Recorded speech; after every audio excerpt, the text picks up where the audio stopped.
हाय मित्रांनो, नमस्कार. स्वागत आहे तुमचं माझ्या आजच्या ब्लॉगमध्ये. कशा आहात सर्वजण? तर आशा आहे की सगळे ठीकच असतील. माझे काय जेवढे सबस्क्रायबर असतील तेवढे.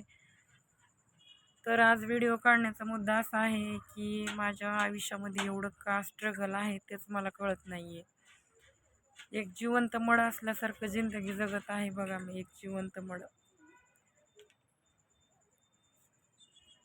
असा नवरा भेटला नशिबाला, ज्याच्यामुळं आज रस्त्यावर लेकरं आणि मी पण आहे रस्त्यावर. प्रत्येक माणसाचं कुत्र्यासारखं बोलणं खाऊन घ्यायचं, प्रत्येक माणसाला तोंड द्यायचं, घरात काय संपलंय काय नाही सगळ्या गोष्टी हँडल करायच्या. सोपं नाही हो, पार वैतागले. असं वाटतंय जगण्यापेक्षा कुठतरी जीव दिलेला बरा, आत्महत्या केलेली बरी. मी पण काय एवढं सहन करते कळत नाही मला.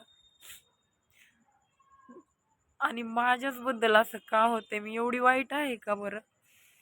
मी कुठं बी जाऊ द्या, मी समोरच्या व्यक्तीला चांगलं जरी बोलले तरी ते मला गैरसमज करूनच बोलत असते.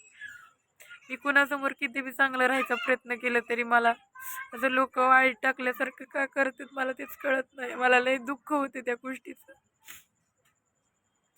मेन चुकतं माझ्या नवऱ्याची ना, त्यानं आणला माझ्यावर एवढा वाईट वेळ.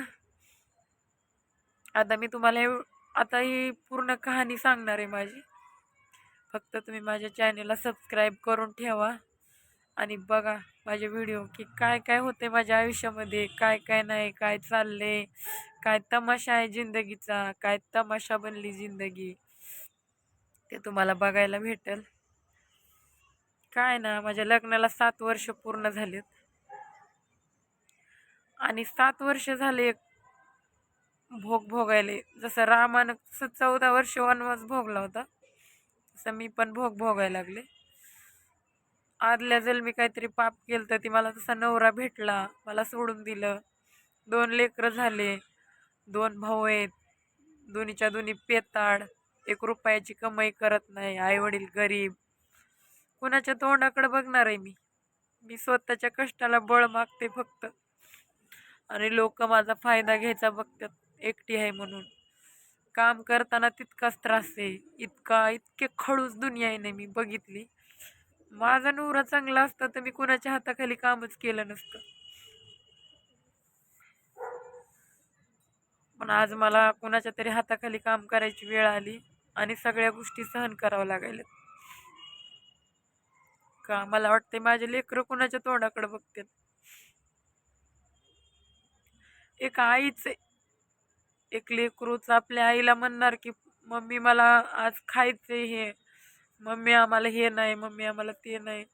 जर माझ्या जीवाचं काही बरं वाईट झालं तर माझे लेकरं कोणाकडे बघणार आहे तुम्ही सांगा मला.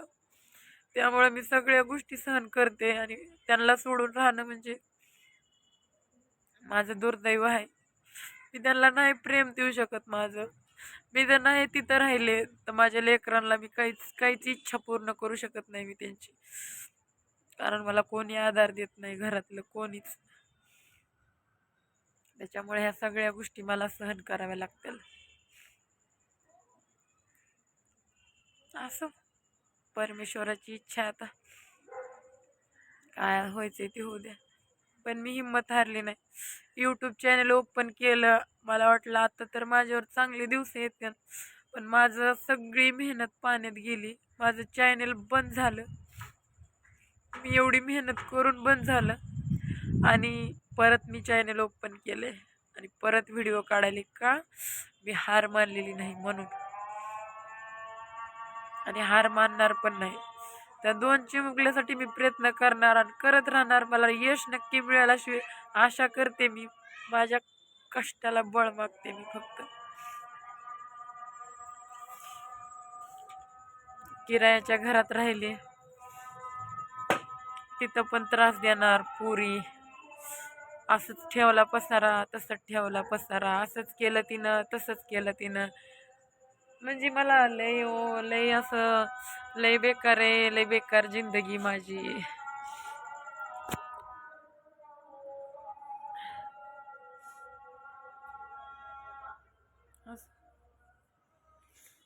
मला आता काही जास्त बोलायचं नाही, कारण मला कोणी सबस्क्रायबर केलेलं नाही चॅनेलला, त्यामुळं माझं बोलून काही फायदा नाही. तुम्ही फक्त ज्यांना बी माझा व्हिडिओ येईल त्यांनी चॅनेलला सबस्क्राईब करा. माझी पूर्ण जिंदगीची लाईफ म्हणजे माझ्या आयुष्यात काय चाललं आहे आणि मी किती स्ट्रगल करते हे तुम्हाला बघायला भेटेल. आणि मी माझे सासरची सगळी कहाणी मी सांगणार आहे. तरी तुम्ही मला सपोर्ट करा आणि पुढं नेण्याचा प्रयत्न करा. तर चला भेटूया पुढच्या ब्लॉगमध्ये. धन्यवाद.